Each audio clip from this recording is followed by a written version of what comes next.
ಅವ್ನು ಕರ್ಕೊಂಬ. ಏನಿಲ್ಲ ಮೇಡಮ್, ಈ ಹುಬ್ಬಳ್ಳಿ ಧಾರವಾಡದಲ್ಲಿ ಕಸ ವಿಲೇವಾರಿ ಒಳಗೆ ಅಧಿಕಾರಿಗಳು ಸಿಕ್ಕಾಪಟ್ಟಿ ವಿಳಂಬ ಆಗಲ್ಲ. ಅವರು ಸಹಾಯ ಆಯುಕ್ತರ ಗಮನಕ್ಕೆ ತಂದರೂ ಕೂಡ ಈ ಏನು ಹೆಲ್ತ್ ಆಫೀಸರ್ ಪ್ರಧಾನಮಂತ್ರಿ ಮೇಡಮ್, ಆರೋಗ್ಯ ಅಧಿಕಾರಿಗಳು ತಮ್ಮದೇ ಆದಂತದ ಕಾನೂನು ರೂಪದಾಗಿರ್ತಾರ, ಹಾಜರಿ ಪಾಯಿಂಟ್ನಾಗ ಇರೋದಿಲ್ಲ. ನಾವು ಸಂಘಟನೆಕಾರ ಹೋದ್ರು ನಮ್ಮ ಕಡೆ ಸಭೆ ಆಗೋದಿಲ್ಲ ಅಂತ ಆರೋಗ್ಯ ಕೊಡ್ತಾರ. ನಿನ್ನೆ ಜುನಲ್ಪಾಯಿ ಆನಂದ್ ಕಾಂಬ್ಳೆ ಸರ್ ಕಣ್ಣು ಮುಂದೆ ಅವರು ಯಾಕೆ ಕಸ ಹಾಕಿ ಇನ್ನು 4 ದಿನ ಮೇಡಮ್, ಇವತ್ತಿಗೂ ಉಳಿಯೈತ್ರಿ. ಬೆಳಗ್ಗೆ ಮಾಡ್ಕೊಂಡು 4 ದಿನ ಆದ್ರೂ ಆ ಕಸ ವಿಲೇವಾರಿ ಆಗೋದಿಲ್ಲ. ಅದನ್ನ ಆನಂದ್ ಕಾಂಬ್ಳೆ ಅವರು ಹಚ್ಚಿ ಕ್ಲಿಯರ್ ಮಾಡ್ರಪ್ಪ ಅಂತಂದ್ರೆ ಅಧಿಕಾರಿ ಉತ್ತರ ಕೊಡ್ತಾರೆ, ನಮ್ಮ ಕಡೆ ಆಗುದಿಲ್ಲ ಅಂತೇಳಿ. ಇದು ನಿನ್ನೆ ಆದಂತ ಘಟನೆ ಮೇಡಮ್. ಬೇಕಾದ್ರೆ ಆನಂದ್ ಕಾಂಬ್ಳೆ ಅವ್ರು ಸಾಕ್ಷಿ ಅದಾರ ಮೇಡಮ್. ಈ ರೀತಿ ಆದ್ರೆ ಮತ್ತೆ ಕಸಗಳು ನಮ್ಮ ಮನೆಯಾಗಿದ್ದ ಒಂದ್ ದಿನ ತಡ್ಕೊಳಕಾಗಲ್ಲ ಮೇಡಮ್. ಅಂತ ಇಡೀ ವಾರ್ಡ್ನಾಗ ವಾಸನೆ ದುಡಿಯಾಗಿದೆ ಮೇಡಮ್. ಇದಕ್ಕೆಲ್ಲ ಇದು ವಾರ್ಡ್ ನಂಬರ್ 49, 48 ಮತ್ತೆ ನಮ್ದು ಇವೆಲ್ಲ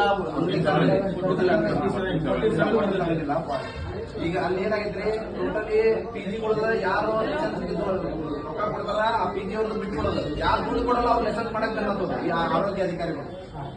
ಇದು ಗಂಭೀರವಾಗಿ ತಾವು ಪರಿಗಣಿಸಬೇಕು. ಮಾನ್ಯ ಉಪಮೇಯರ್ ಹಾಗೂ ಮಹಾಪೌರರು ಇದನ್ನು ಪರಿಗಣಿಸಿ ಈ ಅಧಿಕಾರಿ ನಿನ್ನೆ ತನ್ನ ದುರಾಂಕಾರ ಮತ್ತು ತನ್ನದೇ ಆದಂತಹ ಅಧಿಕಾರ ದುರ್ಬಳಕೆ ಮಾಡೋಣ, ಕರ್ತವ್ಯ ಲೋಪ ಮಾಡೋಣ, ಈತನ ಮೇಲೆ ತಾವು ನಿರ್ದಾಕ್ಷಿಣ ಕ್ರಮ ಕೈಗೊಳ್ಳಬೇಕು. ಈತ ಅಲ್ಲಿದ್ದ ಅಂದ್ರೆ ಯಾವುದೇ ಸ್ವಚ್ಛತೆ ಇರಲಾರ್ದ ಸಾರ್ವಜನಿಕರು ದಿನನಿತ್ಯ ಅಲ್ದಾಡುವಂತ ಪರಿಸ್ಥಿತಿ ಬರ್ತದೆ. ಹಂಗಾಗಿ ತಮ್ಮಲ್ಲಿ ನಾವು ಗೌರವಪೂರ್ವಕ ವಿನಂತಿ ಮಾಡ್ಕೊಳ್ಳೋದೇನಂದ್ರೆ ಈ ಅಧಿಕಾರಿ ವಿರುದ್ಧ ತಗೊಂಡ್ರೆ ಸುರೇಶ್ ರಾಥೋಡ್ ಅಂತೇಳಿ ನಿನ್ನೆ ಕಮಿಷನರ್ ಆಯುಕ್ತರು ಹಚ್ಚಿದ್ರು ಕೂಡ ಅವರು ಆರೈಕೆ ನನ್ನ ವ್ಯಾಪ್ತಿಯೊಳಗೆ ಬರಲ್ಲ ಅಂತ ಮೇಡಮ್. ಅವ್ರ ವ್ಯಾಪ್ತಿ ಎಲ್ಲಿದ್ದಂತಾನೆ ಗೊತ್ತಿಲ್ಲ. ಪಿಜಿ ಲೈಸೆನ್ಸ್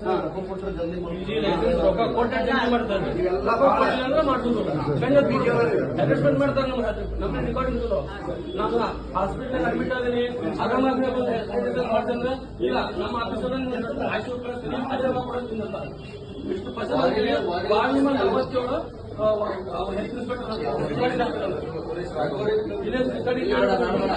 ಹೆಲ್ತ್ ಎಲ್ಲ ವಾರ್ಡ್ ಈ ಸಮಸ್ಯೆ ಇದೆ, ದಯಮಾಡಿ ಇದನ್ನ ಗಂಭೀರವಾಗಿ ಪರಿಗಣಿಸಬೇಕಂತ ನಾನು ಕೇಳ್ಕೊಳ್ತೀನಿ.